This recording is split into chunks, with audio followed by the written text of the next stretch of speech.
Olá pessoal, tudo bem? Eu sou Adalto Alves, é uma grande alegria estar aqui com vocês novamente e infelizmente nessa última semana que passou faleceu o Marcelo Rezende.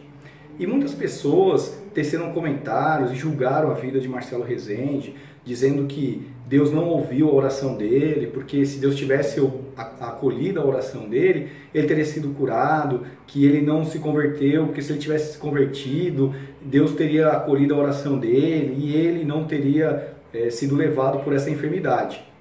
E hoje eu vou falar sobre esse assunto à luz das Escrituras. Será que Deus ouviu? Não ouviu a oração dele? Será que ele se converteu? Não se converteu? O que a palavra de Deus diz sobre as enfermidades, as intempéries sobre nossas vidas? Esse é o tema de hoje.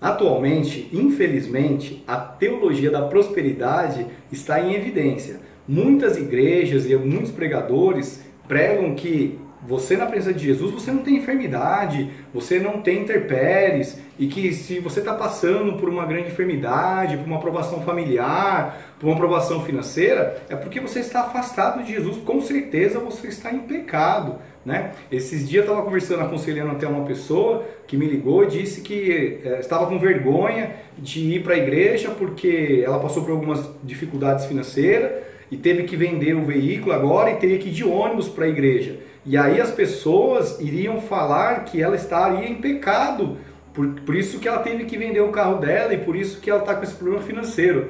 Olha onde chega, né, a visão das pessoas sobre Jesus.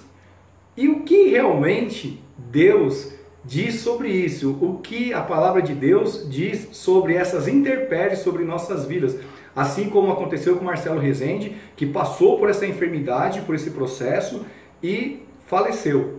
O que a palavra de Deus diz sobre isso? Eu queria compartilhar um texto que está aqui em Romanos, no capítulo 8, no versículo 28, que é muito conhecido, que diz assim: sabemos que todas as coisas cooperam para o bem daqueles que amam a Deus, daqueles que são chamados segundo o seu propósito. Esse é um versículo muito conhecido, né? Existem louvores com esse versículo, é um versículo que muitas vezes é citado. Quando uma pessoa passa por uma intempérie, está passando por uma dificuldade, as pessoas vêm lá: fica tranquilo, meu irmão, todas as coisas cooperam para o bem daqueles que amam a Deus. Então a gente usa muitas vezes esse versículo para confortar as pessoas. E é verdade.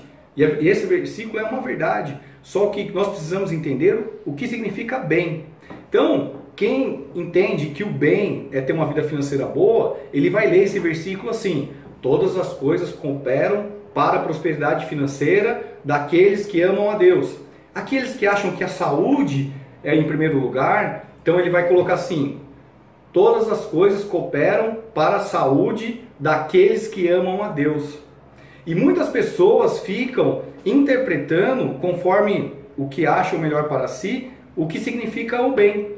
Mas o próprio Paulo, apóstolo Paulo, que escreveu essa carta aos Romanos, no versículo seguinte, no versículo 29, ele nos explica o que significa o bem. Olha só o que diz no versículo 29. Porquanto aos que de antemão conheceu, também os predestinou para serem conformes à imagem de seu Filho, a fim de que ele seja o primogênito entre muitos irmãos. Aqui Paulo está dizendo que Deus quer que todos nós sejamos semelhantes ao primogênitos, sejamos semelhantes a Jesus, que é o princípio, o meio e o fim. Então, todas as coisas cooperam para o bem. O que é o bem? É se parecer com Cristo. Se uma enfermidade te fizer parecer mais com Cristo, Deus vai permitir essa enfermidade na sua vida. Se, para que você pareça mais com Cristo, você precise passar por uma provação financeira, você vai passar por uma provação financeira. Se você tiver que passar por um problema familiar para se parecer mais com Cristo, você vai passar por essa intempérie. É isso que essa palavra está dizendo.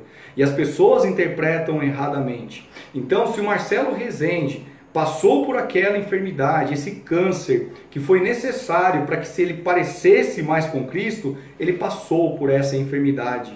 E lá no livro de Ezequiel, no capítulo 18, no versículo 4, Deus diz: todas as almas são minhas, a alma do Pai, a alma do Filho, todas são minhas. Então, todos nós pertencemos ao Senhor. E se você tiver que passar por uma intempérie para parecer mais com Cristo, estar mais perto de Deus, Deus vai permitir, não por punição, mas por amor, porque a prioridade para Deus em nossas vidas é a nossa salvação, é nós estarmos na casa do Pai, na presença dEle. Então, esses pastores que ficam pregando aí, que muitas vezes a pessoa está passando por aquele processo, porque Deus permitiu, porque está trabalhando na vida daquela pessoa, e aí tem pastor que fica pregando assim: não, se você não se curar, eu vou comer uma Bíblia. Tem pastor que eu acho que vive de comer Bíblia, porque ele prega para a pessoa assim: se você não sarar, eu vou comer uma Bíblia, eu não sou profeta se você não sarar. E aí a pessoa não sara, a pessoa fica frustrada porque ela acha que ela está em pecado, que ela está fazendo alguma coisa que está aborrecendo a Deus. E esse pastor, então, eu acho que deve estar comendo várias Bíblias, né? Porque as profecias não acontecem e aí a pessoa fica frustrada no canto dela. E Jesus disse que teremos aflições. E essas aflições é para que nós estejamos perto do Pai. Então, o que o Marcelo Rezende passou foi uma permissão de Deus sobre a vida dele, para que ele estivesse mais próximo de Deus. Eu acredito que sim, que Deus ouviu a oração dele, e todas as coisas cooperam para o bem daqueles que amam a Deus. E se você ama a Deus, a sua prioridade tem que ser a vontade dele, e a vontade de Deus é: seja parecido com o meu primogênito, que é Jesus Cristo. Se essa palavra edificou a sua vida, fez sentido para você, compartilhe ela, para que ela possa alcançar mais vidas. Se você gostou desse vídeo, dá um like, compartilha. Se você não é inscrito no canal, se inscreve. Se você não tocou no sininho, toca aí no sininho que tem aí na sua tela, para que quando chegar um novo vídeo do canal da Cris, você seja avisado. Um forte abraço e até a semana que vem.